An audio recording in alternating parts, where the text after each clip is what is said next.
Gusto mo bang maging first world country ang bansa? Ayusin natin ang Pilipinas. Sabi ni Pastor Apollo C. Quiboloy, dapat first world din ang ating mga infrastructures. Kaya naman isusulong ni Pastor Quiboloy ang panukalang nationwide transportation system na magpapabilis at magpapaganda sa biyahe ng bawat Pilipino. Sa ilalim ng panukalang ito, magtatayo ng mas modernong tren, malalawak na superhighways at integrated transport hubs para sa tuloy-tuloy na biyahe mula Luzon, Visayas hanggang Mindanao. Ang resulta?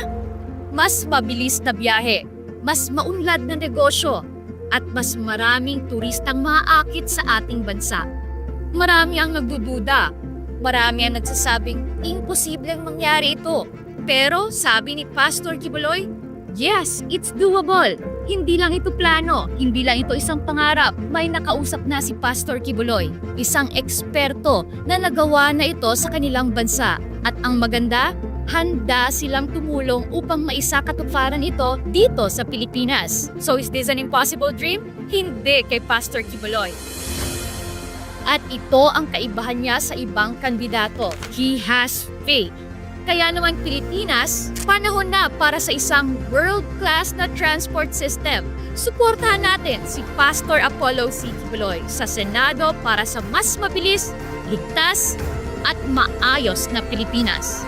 Number 53 sa balota.